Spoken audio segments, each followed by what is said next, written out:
Hei sann, Birte. Hei, Alex. Hei sann. Skal vi se. Eller jeg er på min nye data, og der ligger kameraet nede i tastaturet. Så Ja. det er litt merkelig sånn vinkel. Men Jeg tror at det begynte å recorde nå. Det pleier å være noe som skjer sånn i starten når du du kan bare stoppe den. Og så we'll just give people a few minutes to get into the webinar, and then we will start. So yeah, let's see. Just a second. Yeah.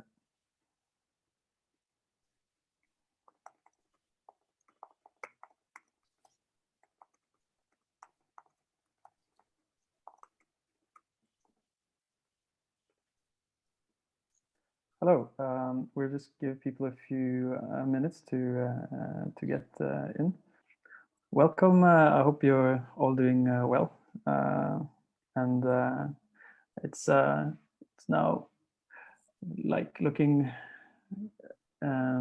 quite gray in Norway, but it's it's nice anyway because people are going to to their Easter holidays, or they're trying to, at least, with some COVID-19 restrictions applying as well, I believe. So let's see. We're just gonna give people a few more minutes before we start recording. See.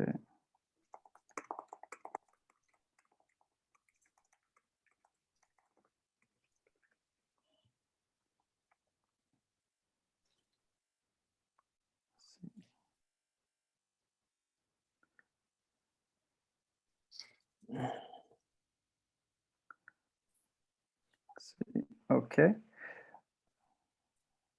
See. Okay, we will now start the webinar. Okay. Welcome to NORA's startup webinar, Building a European AI Startup Ecosystem. On February the 19th, 2020, the new president of the European Commission said that she wanted to boost European artificial intelligence by attracting more than 20 billion euros per year for the next decade. Yet, when we think about artificial intelligence in Europe, the first company that comes to mind these days is the British startup DeepMind, with its AlphaFold used for discovery of protein structures. DeepMind was started in the UK and was bought by Google for about $600 million. Perhaps the most prominent AI startup in Norway within PropTech was bought for a modest sum of $240 million, or about 2.2 billion Norwegian kroners, by the American company Autodesk. As such, we do see successful startups in Europe. However, they are often acquired. But we do not only see success stories. One of the most heavily funded startups from Germany, CreditTech, founded in 2012, received $519 million in venture capital, but had to file for bankruptcy late 2020. Now, in March 2021, the 3 billion euro, or $3.5 billion fund run by the European Innovation Council was formally launched last week, and has invested in CoreWave, a French startup that develops an implantable heart pump based on cutting-edge technology. Of the 35 million euro is raised January, 15 million came from the EIC fund, so that's the European Innovation Council. And an additional 7 billion euros has been made available in grants. Is Europe, though, competing well with other regions? Should competition be the goal, or how can AI benefit society? Does European strategy place a preference on established businesses? Most importantly, how can we improve? Today, we have gathered 4 people that might bring us closer to understanding more about this elaborate European approach to AI startups. We have many questions and we're looking for answers.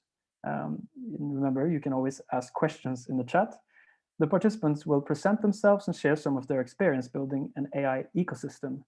The webinar ends in a plenary discussion on shared interests, challenges, and possibilities, and how we might get even better at building a European AI startup ecosystem. First, let's start with a quick round of introductions. I will begin, followed by the introduction of each member. My name is Alex Moltzau, and I will be your host today. I work with AI policy and ethics at NORA. I work to provide an overview of national and international policies relating to the field of artificial intelligence. My educational background is within social data science, combining insight from social theories together with computational methods and data science techniques. I have a background from consulting in KPMG, starting up several organizations, and was the project leader of a large co-working space in Oslo. So first off, let's introduce one of the speakers today, Morten Irgens. If you could just give a brief introduction of yourself. Yes, thank you so much. Well, yes, my name is Morten Irgens. I'm in the management. I'm on the board of CLEAR, the Confederation of Laboratories of AI Research in Europe, and also on the board of NORA, which is a similar network in Norway. And I participated in establishing those two networks. Apart from that, I am a dean at School of Economics, Innovation and Technology at Christiania University College, where I'm also development director, and I'm advisor to the director of Oslo Metropolitan University, plus a number of other things. Yes, we'll stop there. Thank you so much, Morten. And secondly, we have Jan Boremans. Could you please give a brief introduction of yourself? Yes, certainly. Thank you for inviting me. So I am CEO of the European Startup Network. I am engineer by formation, always having had a passion for innovation. This passion made that I pursued a PhD in nanotechnology. And I think this love of technology is maybe typical for an engineer, but over time I grew frustrated with what I saw as what, in my opinion, is the lack of impact of our excellent R&D on economic impact. And this is a problem for me, because I think that if we want to keep our prosperity in Europe, if we want to keep our democracy in Europe, we need economic impact of our R&D. And so after my technology years, I was fortunate to be at the start of the startup boom. And so I participated first in local startup organizations, then the national Belgian one. And since 2 or 3 years, I'm leading the European Startup Network. Thank you so much, Jan. I think we joked briefly before you came in that Jan is a very Norwegian name as well, Jan Boremans. So we were kind of wondering whether we were going to kind of confuse the audience, but let's not do that. What is the next speaker? Valeriya, could you please introduce yourself? Yes, hi, my name is Valeriya Naumova, and I'm leading Simula Consulting, which is a tech consultancy company and aims to redefine what's possible through digitalization, bridging the gap between academic discoveries and real-world challenges by essentially taking research advances from Simula Research Lab to organizations and companies. And we have been working with a lot of AI startup lately in Norway and specifically Oslo. My background is in applied mathematics and machine learning, so I have been also approaching machine learning from research perspective for many years. Yes, thank you. Thank you so much, Valeriya. And now, Chris Moore, could you help us and understand a little bit about what you do? Hi, Alex. Thanks very much. My name is Chris Moore. I'm a technology specialist working for the Department for International Trade in the UK.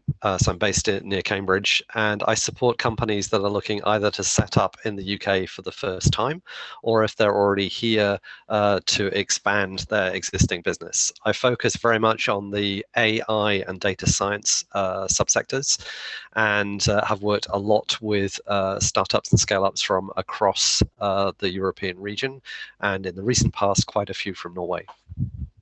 Thank you. Great, Thank you so much, Chris. And we will now have some short presentations from the different speakers, whereafter we will proceed to the plenary discussion. So the first presenter today is Jan Boremans. Please take it away. Okay, thank you, Alex. I don't want to bore you with a lot of slides, so I wanted to give you some insight on what our vision is at the European Startup Network, and allow me to get back a bit a few years ago. There was this big startup boom that was basically facilitated by the fact that the cost to start a company was lowered by really orders of magnitudes, thanks to the internet, the cloud, the smartphones, etc. The problem is that these startups, this was a kind of new animal, a new stakeholder that was not well understood by policymakers, by banks, by academics, etc.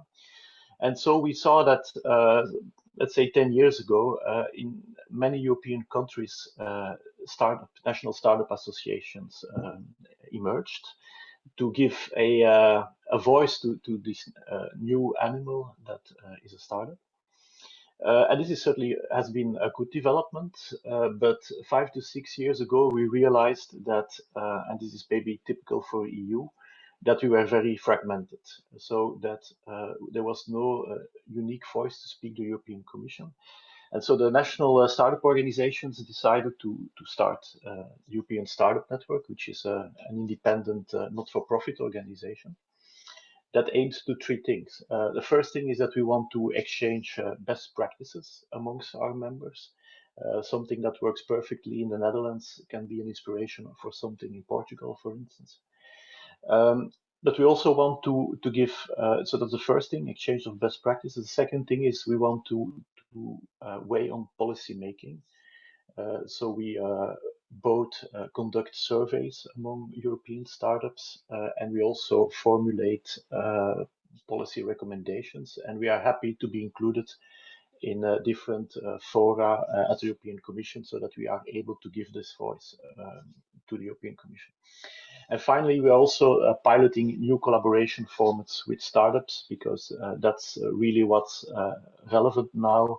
Is startups are not on an island, they are in an ecosystem, so how do you collaborate?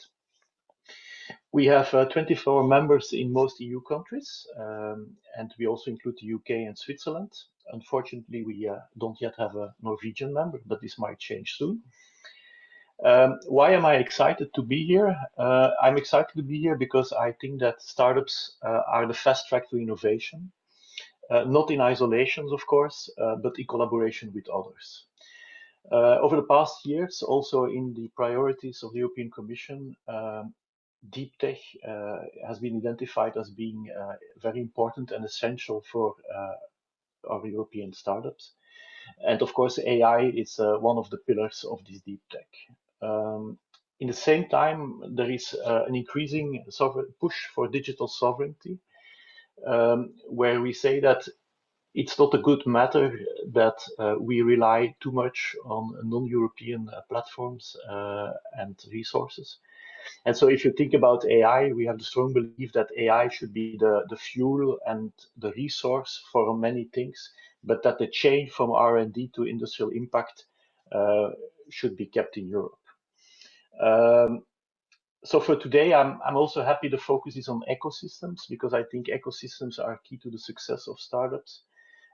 We don't only need an inflow of startups, we need startups to grow.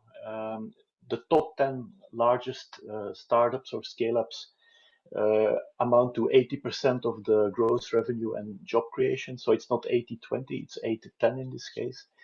A good ecosystem has a large talent pool and sufficient funding, is connected globally, but also locally. And so this local connection, you need a certain density, a certain critical mass to have collisions that are not always planned to light the fire.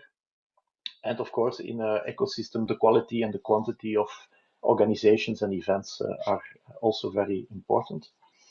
So this concludes my initial thoughts. So I'm really looking forward to our interactions.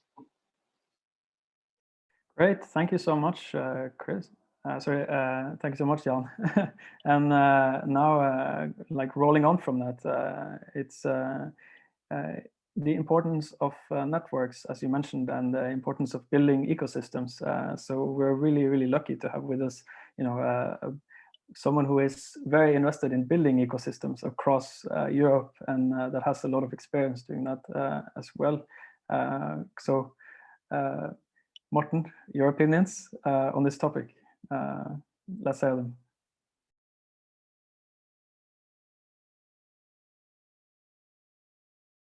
Let's see, Morten, if you could turn on that. Thank you.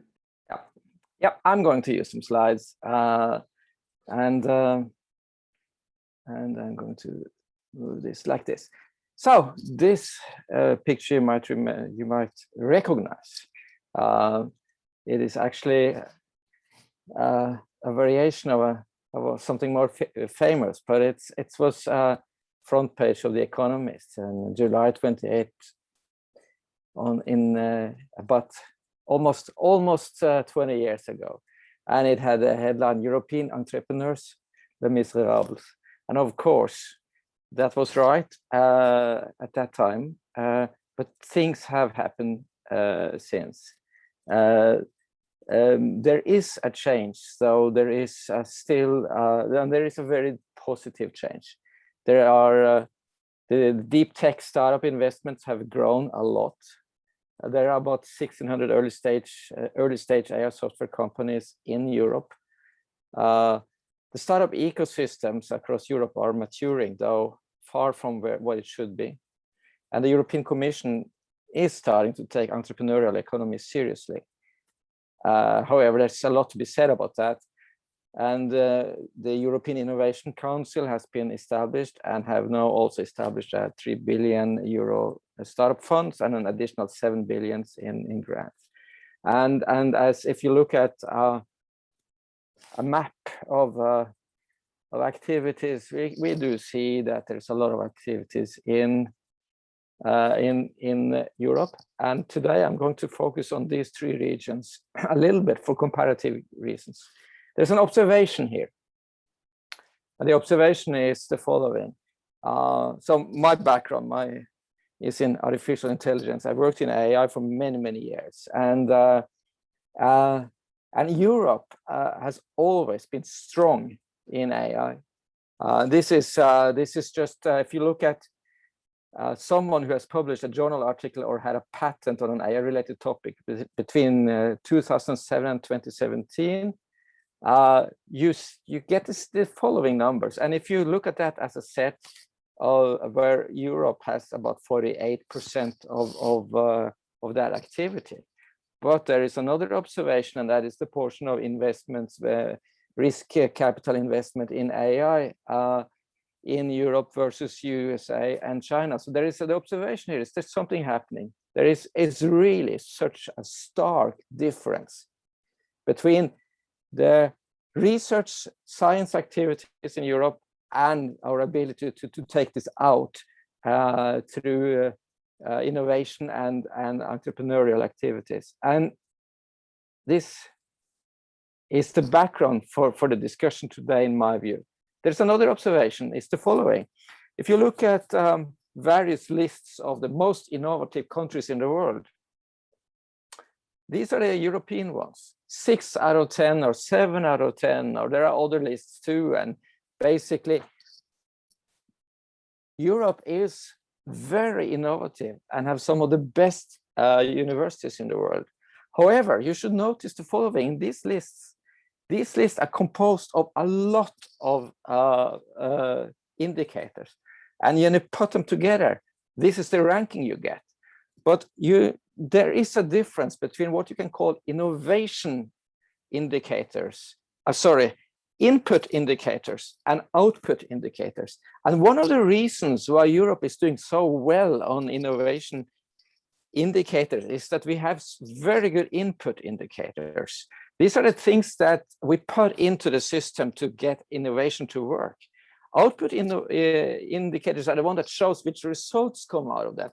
Number of patents, number of companies, and there is very This is a typical picture for most European countries. Great input indicators, poorer output indicators. So there is sand in the machinery. There is something we should be able to do about that. So there's 10 challenges I will briefly go through. Generally in Europe, we've been hampered by having pretty poor models in our heads for how innovation happens. Very often, or mostly, we talk about, for instance, how academia should collaborate with industry. And there is really been a push model where the thinking is that academia is thinking out very good results, develop their research and their science, and then hand it over through a technology transfer office. Just think about that name in itself, transferring the results to industry that happily and gratefully takes those results and turn them into value for society. It's a linear push from academia to a thankful industry, and the government has a role in funding the academic side. And this is not the way it works. There is always, first of all, many more actors, and the process is absolutely not linear. It is really a question of non-linear interactions in tight ecosystems, and we don't have many dense ecosystems in Europe, and we have, to a large extent, rigged or political supports, if you want, the instruments using the old push model instead of using the ecosystem non-linear model. So Europe has fragmented ecosystems, poor cohesion, small research groups or individual research groups spread out, poor connection between academia and particularly the entrepreneurial side, the startup side. So talents go to waste and output is weaker than it should be. Now, a third challenge is that any activity needs raw material. Norway is an oil producer, and oil is a raw material for a lot of activities. It feeds a lot of fish is another example. That is a raw material that feeds another sector, and data is the raw material for the modern, complex, knowledge-based, the knowledge economy. And Europe basically have weaker access to data, also because we don't have the type of platform companies that can harness data. And we have also rather weak understanding for how data can be used in an economy. So we need a data market to develop. We have a lack of beacons. These logos you recognize, none of them are European. These are some European logos that you might recognize, some of them. But basically, beacons like Airbus, that is really a strong image of Europe. We have few of them in the modern economy. So you know, this is the list of the most valuable internet companies. You don't find a European on that list. We have weaker talent availability. It's a reality that one of the, well, let's look at this. This is awarded computer science PhDs and master degrees per million inhabitant in the United States and Europe over some years. We produce fewer experts. We have fewer that knows how to start a company, but even more, or even less, we have people who know how to grow them. Statistics I saw recently in Norway show that the one issue that hinders growth in Norwegian companies is access to the right talents. Now, we might have a weaker entrepreneurial culture it's some hesitation to risk taking on entrepreneurship across Europe, and some weaker capital availability. We have 22% of the world's companies, but 10% of the world privately held unicorns, and only 5% of the world funding. So it looks like we raise less. When we fund startups, we fund them with less money, and they won't scale into the same degree that some of our competing regions in the United States and China. And in several European countries, I would say, including Norway, there's an unhelpful taxation for entrepreneurial activities. What are the things we can do? Well, we can support a vibrant Europe-wide AI ecosystem for research labs and companies, which is being built up across Europe. That needs all the support and sharing that it could have. This is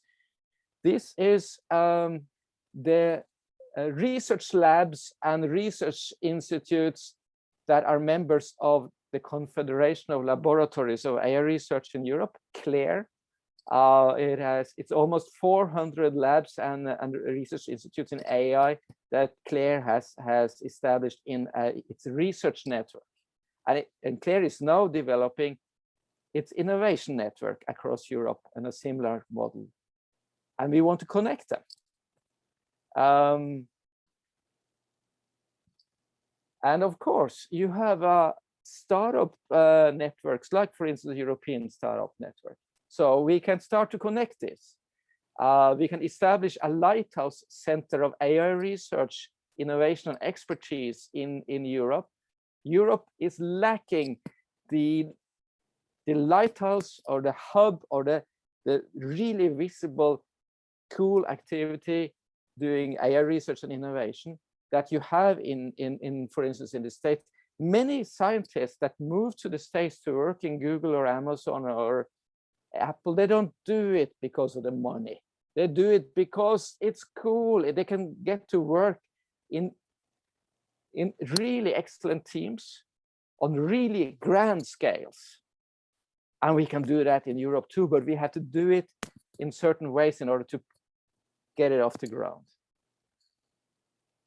And we should establish an ecosystem of excellence across Europe, and it's in the works. So I think that is where I will say these are some of the things we can do and discuss today. Thank you. Okay, thank you so much, Morten. That was very interesting and comprehensive. And talking about excellence, there's one nation in Europe that is very known for excellence in artificial intelligence, and that is United Kingdom. And we're really lucky today to have Chris Moore with us. So if you could give us a little bit of help, Chris, in understanding one of these really excellent environments for artificial intelligence.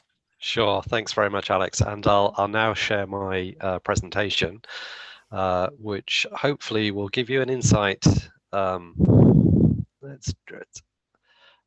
what's going on in the UK with respect to artificial intelligence. So what I'm trying to do today is to give you a perspective of what's happening in the UK, but in a European context. We all know that, of course, there is a huge market opportunity for AI across many, many different sectors. But I think in the UK, we've gone beyond perhaps the more straightforward applications in areas like financial services and healthcare. And we're looking right across the spectrum, as these icons give you an indication. So in transportation, so in areas like connected vehicles, but also in IoT, in education, in food and drink, and certainly in manufacturing. So from that perspective, if you are a Norwegian AI company looking to for opportunities to work with customers to trial your technology, then the UK represents a really good location for that. Now, I think it's also interesting to talk about what support there is for AI research, development, and tech as it comes to the marketplace. In 2018, the UK announced a special sector deal for artificial intelligence. So it was close to £1 billion. So it's about 1.2 billion euros that was announced. And this has been targeted on a number of different areas. So increasing the talent pool by creating dedicated institutes which will focus on developing the next generation of PhDs and master's level students in AI, but also creating an infrastructure that is supportive of that. So in the Industrial Strategy Challenge Fund, which is a partnership between a number of organizations, but including UK Research and Innovation and the innovation agency Innovate UK. And this has a key thrust on artificial intelligence and data science, and is looking at a number of different areas, including this one, which is depicted, which is looking at next generation services, so applying AI to areas like accountancy and insurance and the legal sector. But in another domain, we've also set up a national AI a national AI lab in healthcare. And this has got off the ground over the last couple of years and is really a focal point for anybody who wants to develop AI approaches to solve healthcare problems, and particularly now with a COVID background. But of course, all of this has to be done in an ethical and appropriate environment, and we have a centre which focuses on that as well, and all of that's coming from this sector deal. Now, I think Morten was just talking about lighthouses or kind of beacons or points of international reputation for AI. And in the UK, a few years back, we set up the Alan Turing Institute, which is a national facility for AI and data science. This was around a 40 to $50 million investment, or around £42 million, I think it specifically. And this is designed to help universities interact with businesses to solve problems using AI and data science. So you can see here some of the best universities in the UK which are focused on this area, but also they have a strategic relationship with a number of larger companies. But if there wasn't room on the slide to show the next 30 or 40 companies that they engage with. So it's very much a focal point for AI in the UK. And in a more international context, they also have international fellowship programs to encourage international collaboration in AI. Now, I mentioned a moment or two ago about the universities and the skills, and in particular, UK has set up 16 separate centres for doctoral training in AI, and you can see that some of these listed on the screen. But in particular, there's a very strong focus on healthcare. And I think this is, again, a very important topic at the moment, obviously. But I think it's also interesting to see that there's been a focus on areas like natural language processing as well, and looking at applying AI to environmental and sustainability issues as well. Now, as an audience of startups and scale-up companies, I think many of you will be interested to know what support there is to help companies to come to the UK and to grow and to be successful internationally. So the program that the UK has for entrepreneurs is run by an organization called TechNation. They have a number of programs that focus on startups in general, so things like Founders Network and Upscale, Future 50, which are all designed ultimately to lead to the next generation of unicorns. But they also have a program which specifically focuses on AI, so the Applied AI program, which targets scale-up companies. So all of that is through government support on the left-hand side of the slide. But on the right-hand side of the slide are some examples of private sector support. So AI Seed is a seed fund which invests in around 20 or so AI companies every year. And Entrepreneur First, or EF, is probably the most well-known accelerator program, which focuses very strongly on AI and data science. Now, we talked about the European ecosystem, and Morten had some great statistics there. Here's another one which comes from the MMC report, so MMC Ventures, which I think came out about just over a year and a half ago. And what this shows is there's a vibrant AI ecosystem across the whole of the European region. In this analysis, there were more startups in the UK than anywhere else in Europe. But I think these numbers, of course, are a constant changing environment. But there was a more recent report that came out that showed that there are around 1,000 startup companies in AI in the UK currently. Now, of course, an ecosystem is only as good as the support that is available to that ecosystem. And again, in the UK, we have private sector funded groups like Cognition X, which is the biggest network for AI. They run an annual event. Last year, it was virtual. They had more than 40,000 people participate.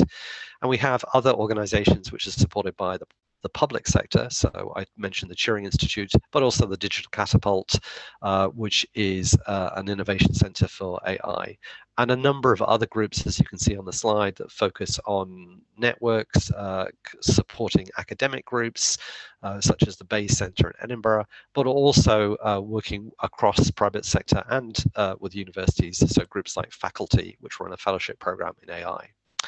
And finally, of course, if you are looking to grow your business, then the UK does represent a great opportunity for an AI company.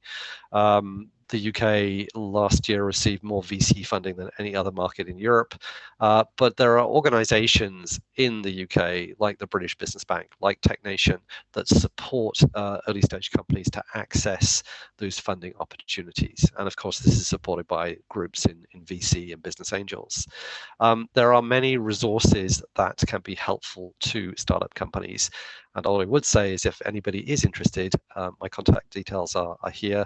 If you want to get in contact, I'd be very happy to connect them to my colleague Anne Birkeland, who is based at the British Embassy in Oslo, and other colleagues in the UK as appropriate. So thank you very much, and I'd be happy to answer questions at a later point in the presentation. Thank you. Brilliant, Chris. That's really wonderful.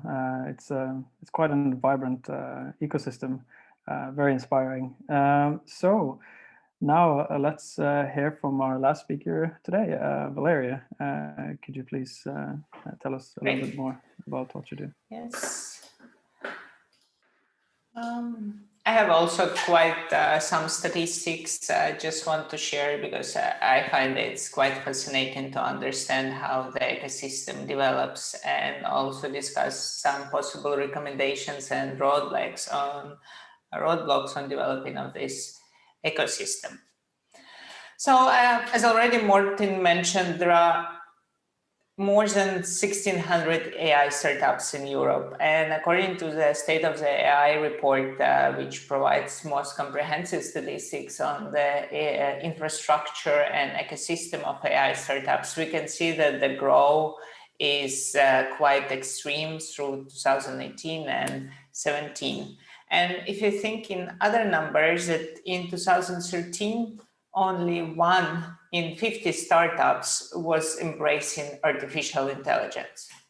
If you compare it to 2019, it's already 4 in 50 or 1 in 12 startups which are focusing on AI. So essentially 4 times growth of the startups or the focus on AI, and it just happened in 6 years. At the same time, we see that this AI entrepreneurship and AI infrastructure is growing and maturing. But are we there? Are we actually can compete with US and China? And if you look at other numbers, and in particular in the report, in the annual report, which selects all top 100 global AI startups, and if you look at it, we can see that only 15 startups out of 100 were selected, were essentially European companies which made it to the report. It's quite a low number to say, but on the positive side, there were only 4 companies in 2017. So it grew quite significantly. Out of this 100, there were 65 which were featured companies in this report, which are US-based. There was as well quite a lot of China-based companies, which means that the US and China are still continue to be in the driver's seats when it relates to the artificial intelligence. And as also Chris mentioned, UK is actually the hub of the AI in Europe. And for instance, if you look at the report, out of the 15 European startups, 8 startups are actually UK-based companies. And Chris also showed this nice figure which shows that there are around 500 startups in UK, which is twice as much as in any other country. And UK startups are actually showing the most progress, getting the most fundings. But at the same time, France and Germany are following and are becoming quite prominent European AI hubs. Okay, but what about the size of those companies? So, of course, creating startup and calling it AI is something which many people can do.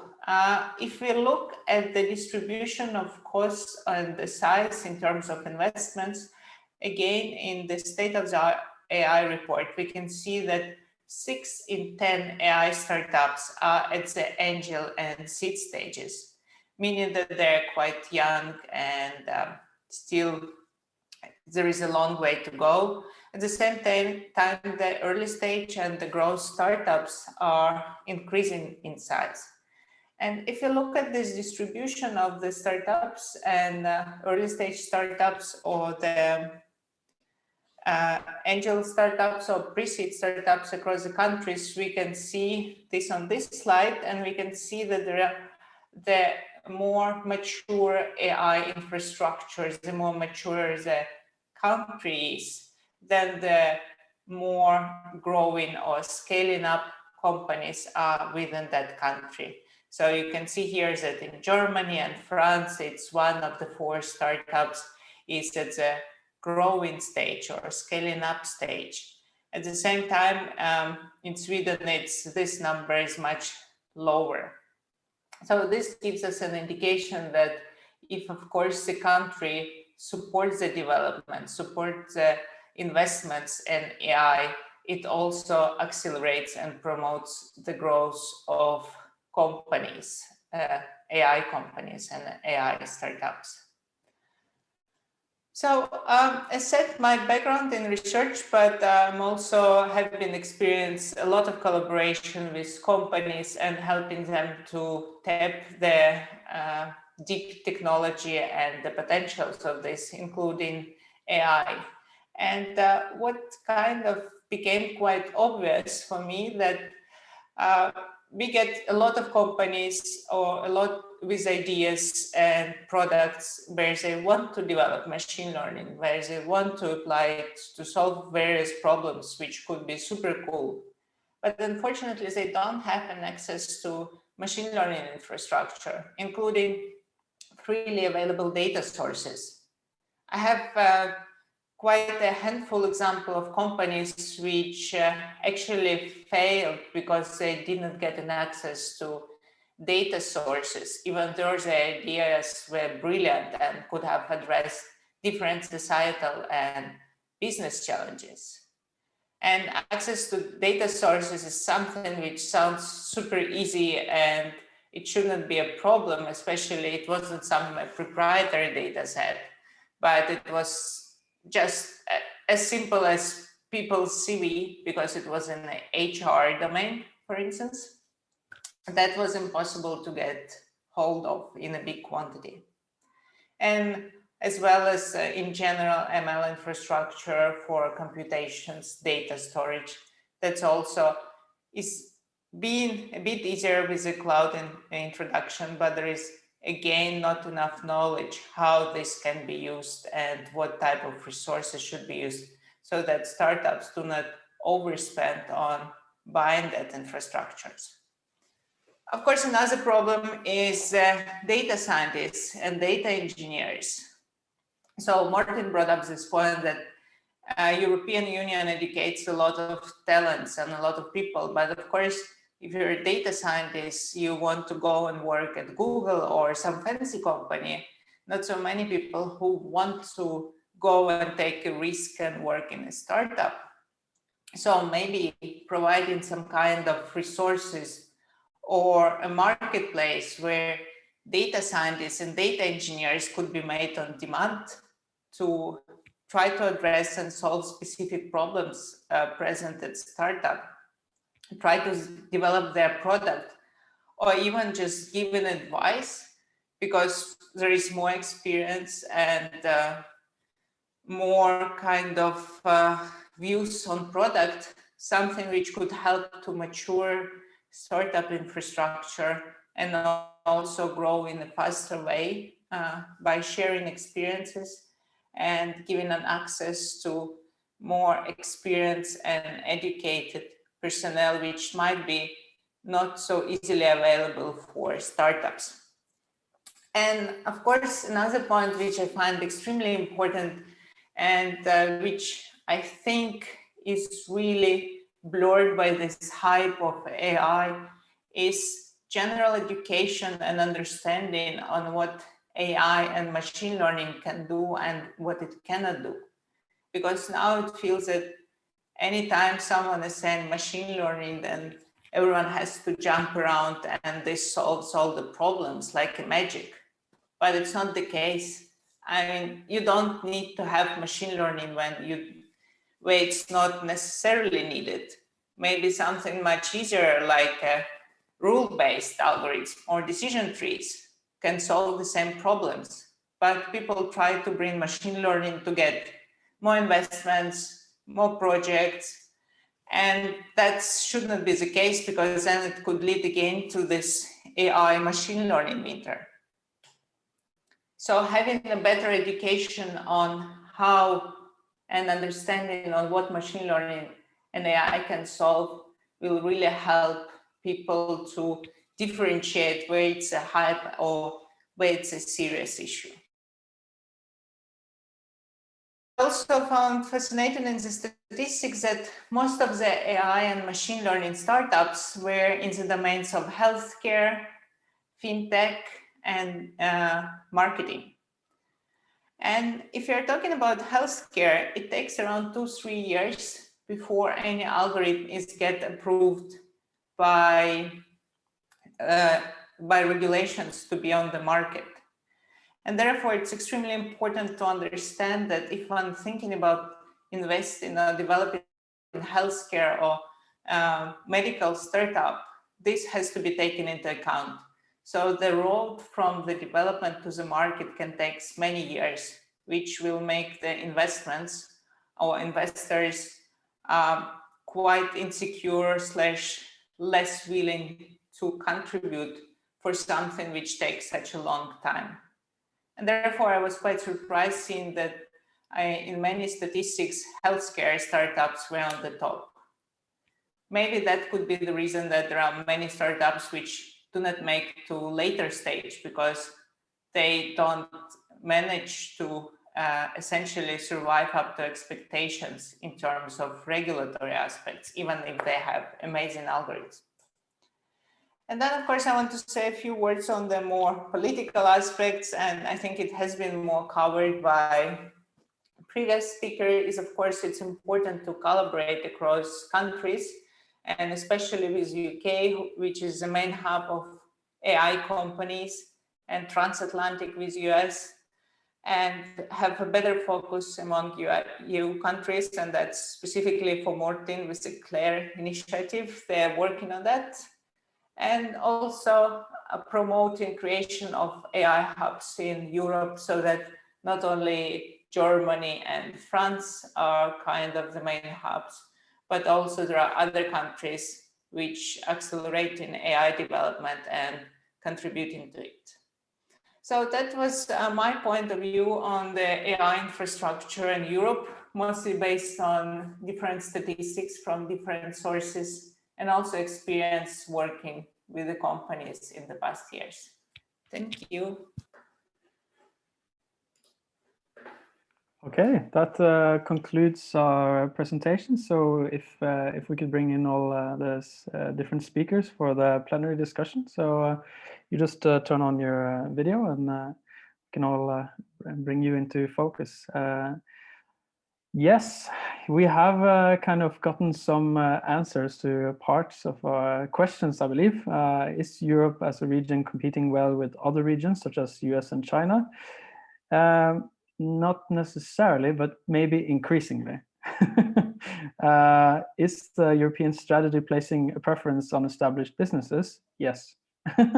Or maybe that seems to some extent to be some indications on that according to the current priorities, but those also seem to be changing, which maybe goes along, to say that these shifting, priorities and these changes that are being made can potentially be quite positive to different AI startup and the ecosystem overall. But the third question, perhaps the most important, is how can we improve? And that hopefully is part of what we will arrive at now to some extent in this plenary discussion. Yeah, so we have so many questions from the audience, and they are very much engaged. But first, I would like to ask you a few questions on my list. So I think one thing that was mentioned very clearly was talent, and I think that's a really important point. And there might be several of you that have opinions on this, but I would first ask Morten, due to this overall network, how do we work to bridge this talent gap, and what should we do? Well, three things, I guess. Number one, we do need in Europe to educate more, both on bachelor, master, and PhD level. Often Norwegians pat themselves on the back and say that, yeah, and it's the same goes for London. Actually, we're in the top in a population with high education, but when that measure is because we have everybody in Norway takes a bachelor degree. When we look at master and PhD level, Norway and are behind the average, lower than the average in OECD. And I do believe that we need to produce more talent. We need to produce more technically oriented people. We need to have more bachelor, master, and PhDs that are directed towards working in innovation and in technology and in AI and machine learning. This takes time.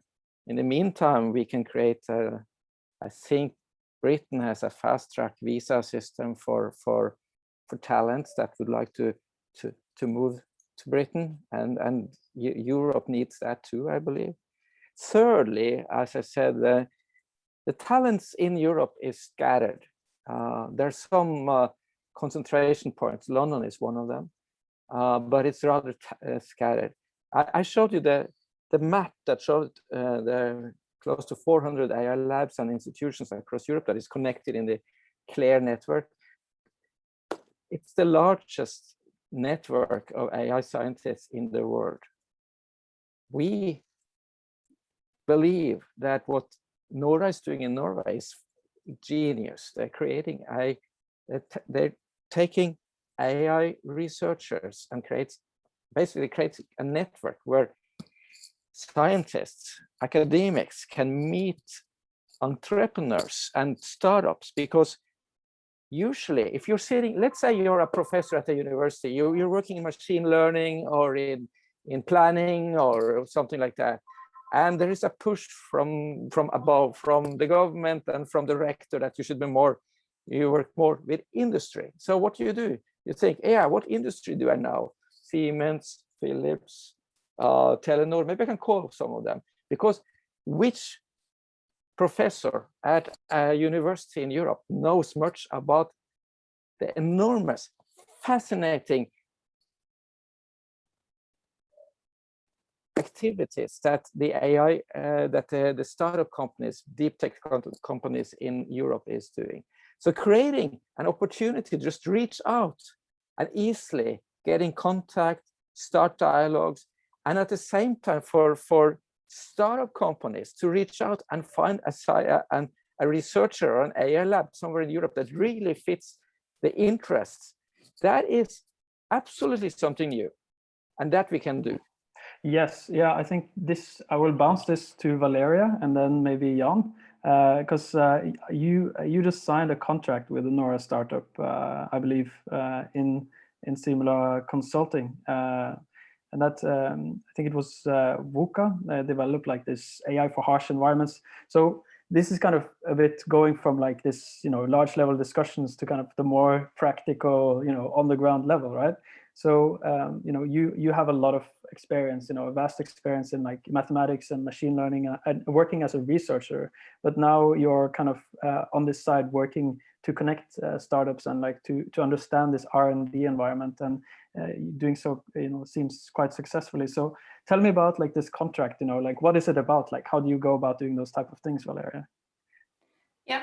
Yeah, that was really great that NORA essentially referred to us the company in your ecosystem, and that we could help them, and hopefully we will provide good results to them.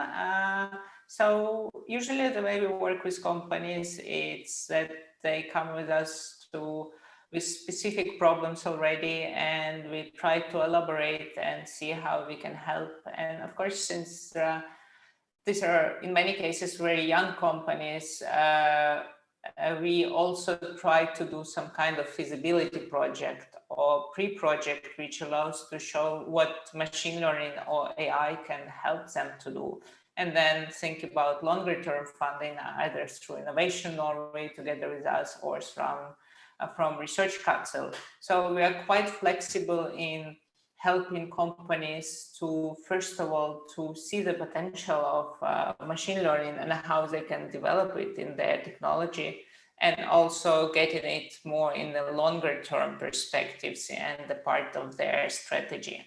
But I fully agree with Morten that, I've been working as a scientist, and you always save the world in your papers, the first statement, but then you always work on the unit square as you do the experiments, as I always say.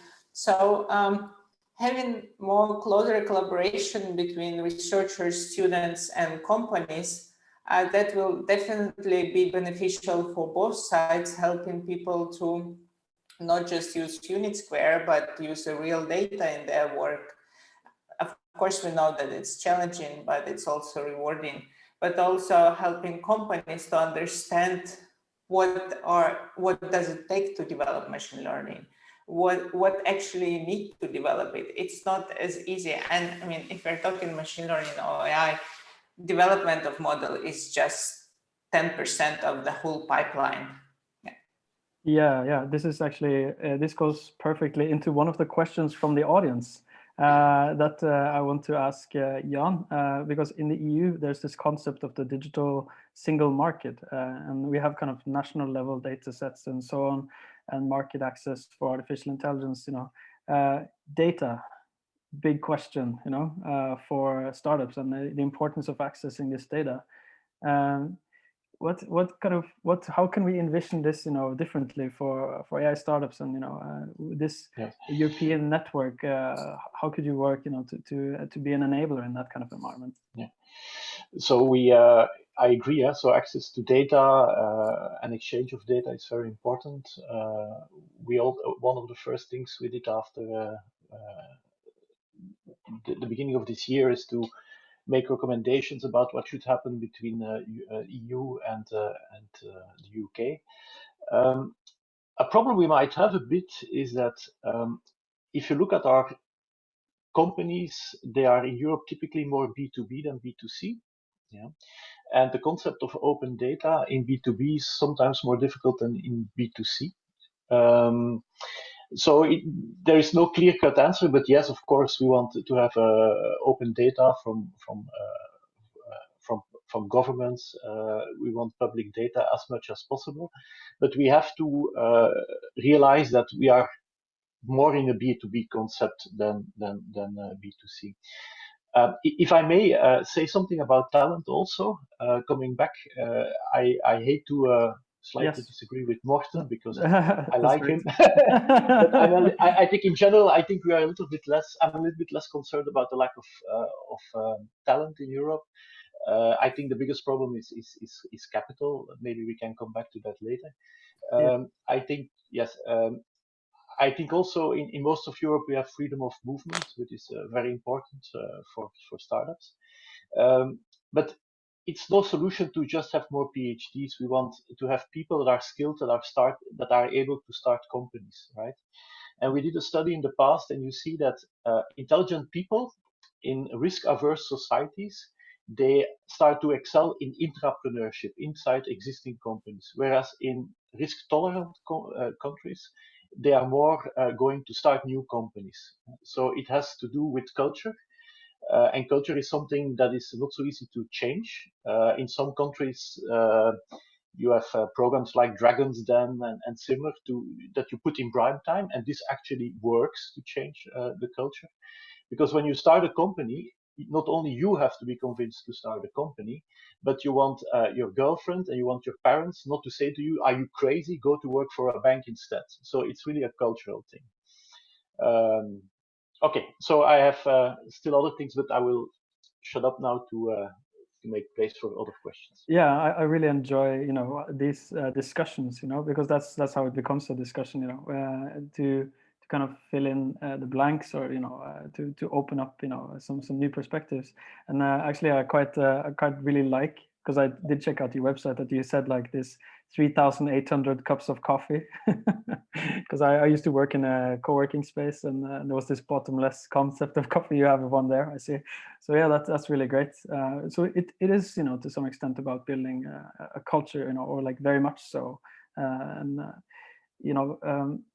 I think there's one kind of specific area that the audience is curious about, or like one specific startup area that I want to explore with Chris here, because Valeriya talked about health startups, and this is an area that is important for a lot of different countries in Europe, but also one area that Norway really wants to kind of become better at. There was this audience question of like, what are the synergies with Norway in your opinion? But also I would say that this British company, Exscientia, they raised about $40 million in the Series C recently, which they intend to use for AI drug discovery. So there are some kind of quite amazing new startups receiving lots of funding in the UK. Could you tell us about this culture in UK for health startups, and what synergies do you see with Norway? Sure. So I think that's a very good point, Alex. And you're right, there has been a lot of emphasis on support for healthcare AI companies. So if we go back to the beginning and look at those centers for doctoral training, 5 or 6 of them are focused on healthcare. Some of the key accelerators in the UK are looking at healthcare from an AI perspective. So there are accelerators like EF, but also Digital Health London, similar kind of thing, but looking at digital technologies for healthcare. The creation of this NHS AI lab, which is a way for organizations to work with the National Health Service to provide technology. But there are also success stories like the one you just mentioned, and other companies like Benevolent AI, which means that the investors are also very keen to support healthcare companies. And why is that? Well, you can clearly see the return on the investment. If you're developing technology that will lead to faster drug design, more effective battles against the virus, or even simple things like helping through using chatbots and natural language processing to engage with patients more effectively using robotics or simple chatbot. So all of those things, I think, are very well supported and very well viewed by the investors in the UK, but also by the general kind of startup community and those that are interested in innovation, because the health service really is very, very keen to adopt more and more digital technologies. Yeah, and I think we just begin to see that. Yeah, because there was another question. You're getting a lot of questions, Chris. But this is about the AI work of NHS6. Because this is also important. We have to lift this up, right? Because for government as well, and for governmental organizations, and of course startups delivering to these, or that's this whole system. This is really kind of important. So why this work with NHS6? What does it work in? Maybe after that, I would like to kind of flip it around back to Jan and sort of ask about this startup government collaboration and where you see that working working well. So first, Chris, yeah. Yeah, so simply the NHSX is an organization which is designed to help bring digital technologies and revolutionize the traditional health service. So from that point of view, one element of that is the AI lab, but they're working with other groups that already existed, like NHS Digital. They have a series of what they call digital innovation centers across the country. So it means that if you're a startup and you want to engage with the National Health Service, you want to try out your technology, there are a number of different opportunities to do that. And again, we can help and guide. And interestingly, some of my colleagues in the healthcare team have recently published a list of the top 100 healthcare early stage companies working with digital technologies. So again, that I can share the links to that later. But certainly there's a strong ecosystem and a very supportive ecosystem. But I think organizations like the NHS AI Lab and NHSX really help with that, because it makes it much more straightforward to engage. Yeah, and because Jan, you have so much lived experience in Brussels, both as a researchers and also like within these AI communities. And of course, the EU, they're very kind of concerned in using AI and making sure that like artificial intelligence benefits society, which I think is incredible, and the trustworthy AI and a lot of different frameworks and strategies to make this happen. But how do you kind of see the EU or like working with startups and like making this happen in actuality in society? What's your opinion on this? Okay, so in speaking about startups in general, I think the EU is really stepping up its efforts in making sure that startups become front and center of economic policy. Just a few weeks ago, we launched the Startup Nation Standard, which is a recommendation based on attracting talent, stock options, innovations, etc. We also say in every European country you should be able to start up your company one day and with less than 100 euro. So this is good.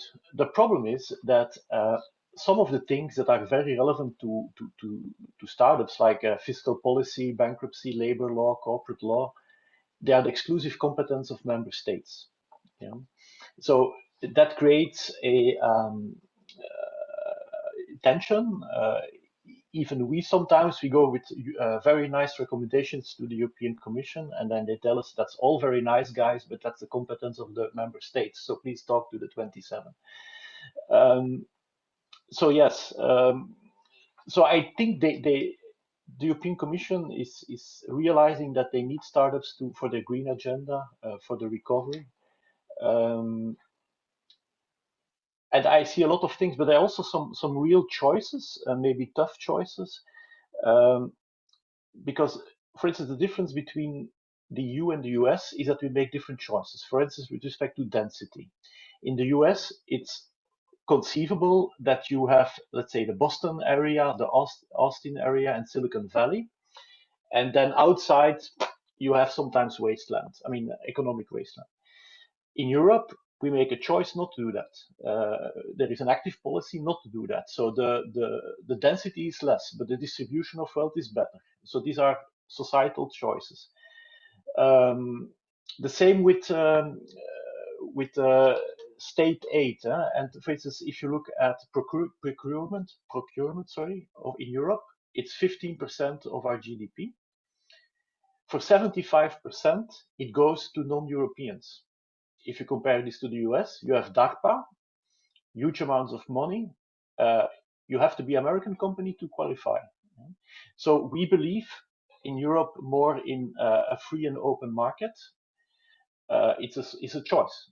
Some other countries don't do it. I draw the parallel with the vaccination strategy, and we see how it works out, right? So this idea of fairness, and these are choices, and so do we want to see them differently? I don't know. Yeah, I believe Morten has a comment on this. Yeah, well, it's true. It's been a very interesting difference between the States and China, for that matter, and Europe. But lately, last 5 years maybe, there's been an increasing focus on sovereignty, digital sovereignty, technological sovereignty. Technological sovereignty is quite obvious. Technology defines the reality around us. It defines how I'm thinking, how I interact with other people at work, what I talk with my wife about over breakfast, and who I vote for even. And Europe, yes. So yes, Europe is more to B2C, business to a B2B, while the States are more B2C, business to consumer. But business to consumer really defines the reality to me as a consumer and me as a citizen. And for that reason, there is a concern that Europe has left it to others to define the reality Europe is going to live in. So I really understand that. So I do really see a bit of a political realignment towards being more. I'm not going to say Europe for Europeans because that's pathetic, but towards a stronger investment in core entrepreneurial activities and innovative activities to create a technology base that is European, because Europe lives in this reality. We would like to control our future. So there's a schisma here, I think. Yeah, I think like these are all notes on the European reality, you know, and from all these perspectives, we learn kind of more about, you know, what is Europe, you know, in terms of AI startups and like, but that also is linked to all these other areas. But I think it's really interesting as well that the people that we have invited today have this experience kind of trying to understand, you know, like Europe to some extent as well. Because I know that Valeriya, you worked previously as the EU coordinator in computational biomedicine, but that was some time ago. So I was wondering about your perspective as well on like the European approach, you know, or like this kind of culture that we have now, you know. How can we improve, you know? What do you see, you know, in that regard?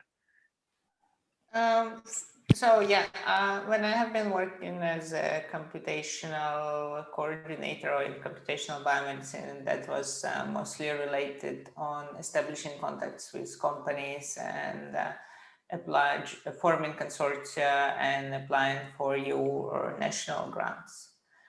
I think, as already mentioned, I think there is a huge gap between what's done in research labs and what's kind of delivered to companies or what companies are using. And I think that should be better addressed. I believe that UK is doing great on this. And for instance, if you're looking on all these papers by DeepMind or other UK big companies, I mean, they publish in a most prestigious conferences, and what they're doing actually research or something which changes the landscape or the advances in machine learning and artificial intelligence. Whereas the attitude in most of the smaller companies is we are not going to do anything new. We of course want to take something off the shelf, which it makes a lot of sense, but sometimes it would not work as you expect, and you definitely need to have a clear understanding on when it will work and when not. And for that, it's not just enough to pass a course on Coursera and say that you're a data scientist. So having a better and closer collaboration with research and education centers, it's definitely something which will promote the overall knowledge and enhances it. That's from my perspective. Yeah, so right now we have actually quite a few questions from the audience, and I just wanted to create this kind of broader discussion first, but now I kind of will go specifically in and try to make sure that we get through quite a few of the questions from the audience. And some of them ask for like open panel discussion, but I will actually try to see who wants to answer some of these questions as well, as we don't always have or like the chance to create an open panel discussion on every single question that is asked. First, there's a question about, there's a Swedish author who writes a book called The Innovation Illusion. that says there are no new companies in top 50 last 40 years in Sweden. The larger players in Europe give an innovation illusion to maintain the status quo. What does the panel think? Is there anyone who kind of immediately thinks that they want to answer that question? The floor is open, so to speak. Could I just say a few words, then maybe others would like to add? I think, of course, a lot of the innovation will always come from early stage companies, and therefore it's really important to stimulate and support that community. But frequently what happens, and we've had a few examples of this discussed today, is that larger corporate organizations then acquire those early stage companies. Sometimes they're retained very much as a separate standalone entity. So DeepMind is quite separate from the rest of the organization. But in other cases, a company is acquired and then just disappears, becomes part of that corporate entity. So I think gradually we will see companies come through that do change the landscape, and Spotify, I think, was one of the companies that was highlighted in Morten's presentation. That's a good example. That's a company that has changed the environment completely, and it was started as a small company. Skype the same, although Skype ultimately became, had a different pathway. So there are some of those companies that are successful in what they do, and I think when we focus on machine learning and computer vision and AI more generally, we will see more of those niche players that do guard their ground because they're the only ones that can do what they can do. Great. Thank you so much. Jan, you have a comment on this as well?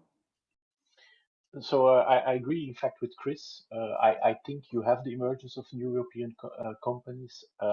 But my biggest fear today is, in fact, that indeed all what we do here is to make sure we plant the seeds, we foster the growing of these companies, and then when they're about to become major players, they go to the US or potentially China. So, and this is because of the lack of capital here, mainly. So this needs to change. But I really do believe that if you look at the top companies in, for instance, listed stock exchanges, those that were there 20 years ago are not necessarily here now. Yeah, so I think Morten has a comment as well, but we have another question here specifically addressed towards Morten. So I'm not sure whether you could mix that in or whether you want to answer one or the other. You can choose. But there is what the person says there. There's an opinion that the educational system in EU is more systematic than in the US, and in a way leaves less room for imagination. Can it be a factor that impacts high risk, high reward attitude, which is important for successful startups? Perhaps it would make sense to foster the entrepreneurship continuously at all levels of education. Yeah, so we already have an ongoing discussion, and we have this new question. You can choose which one you answer. You can mix, it's up to you, Morten. Well, I would like to start with the last. Yes, I do believe we need a more diversity, institutional diversity among European universities. I think they're way too uniform. And you have also this peculiar idea in some countries about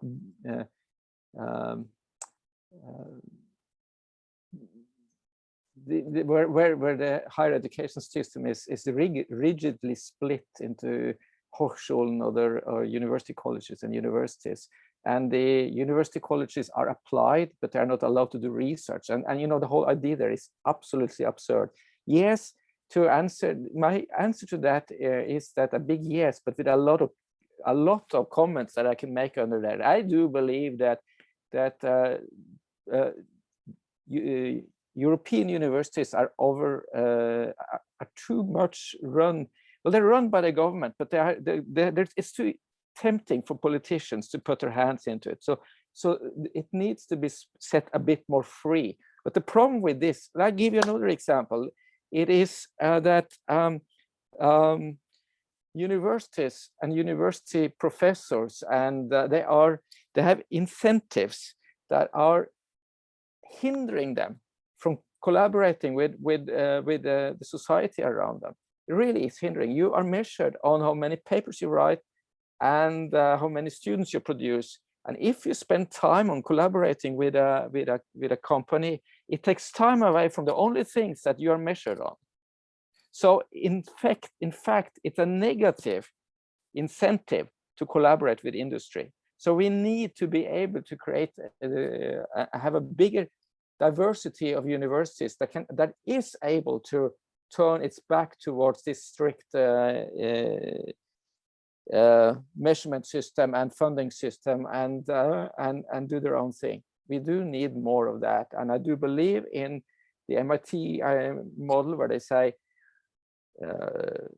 mens et manus is their motto: hand and mind, the pragmatic, the practical, and the intellectual, theory and practice. It's harder to do in Europe. Yeah, it's a really interesting perspective as well. You know, I think Europe is trying to kind of address this through various ways, you know, and various projects. And I think maybe the European Digital Innovation Hub, it's kind of is maybe part of that overall approach.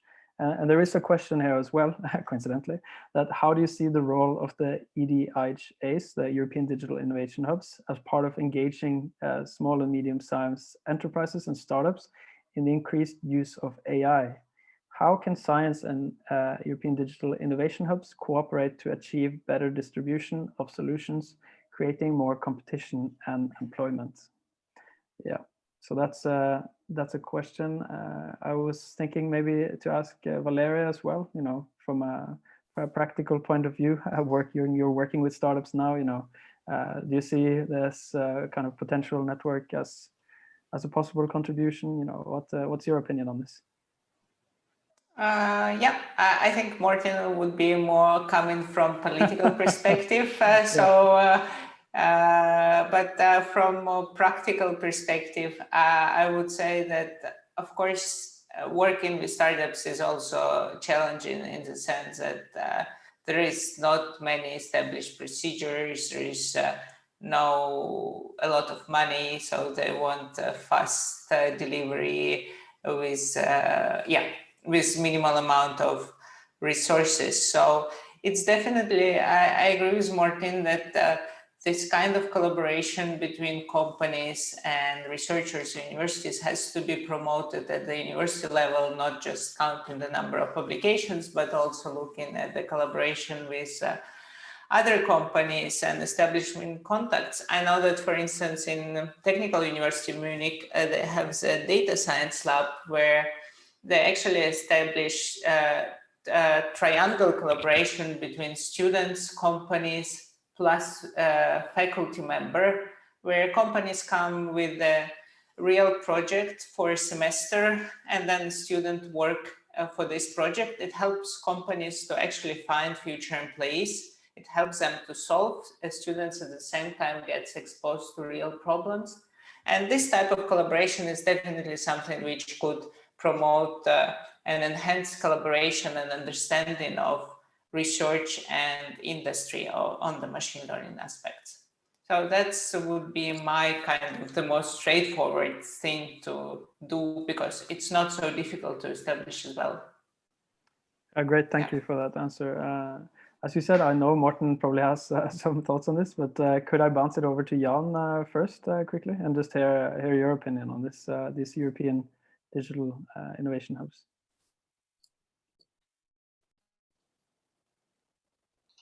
Yes, so no, I think indeed, so these are being set up for the purpose that you stated, so they have a lot of potential.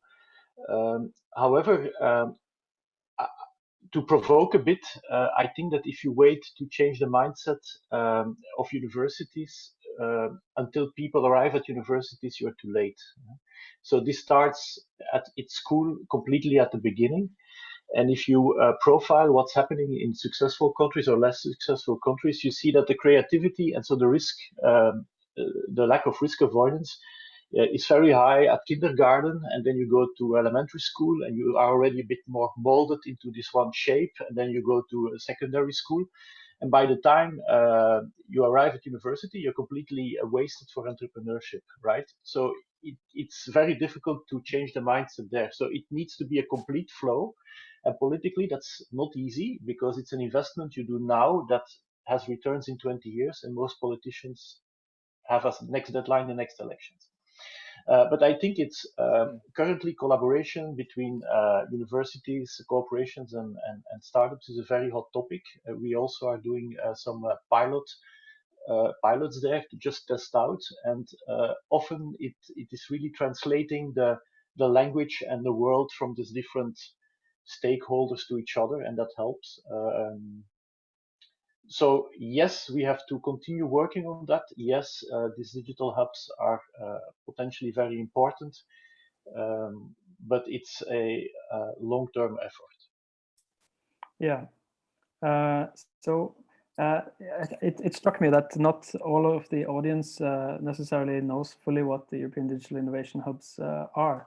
I would kind of imagine, Chris, that you might have like a short explanation of that. Could you give an explanation of what they are quickly before we go to Morten? Because I see he's very eager here to answer this question.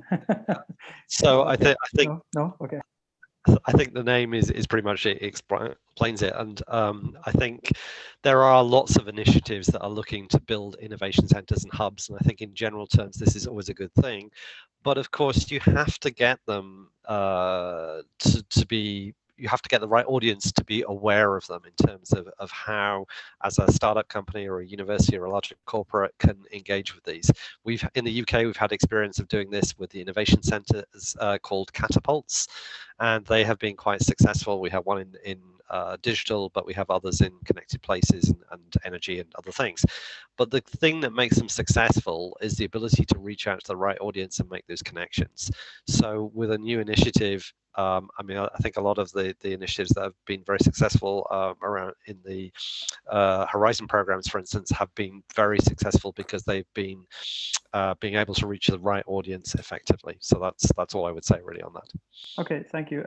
We are kind of running out of time, but I thought if we're really quick, Morten, you might want to say something. Do you want to, on this topic? Yeah. Okay. And if you just a little bit short, and then we can just have some final statements. Actually, we just go to the final statement. Okay, that's also great. Do you have a final statement? Yeah, I do. Yeah.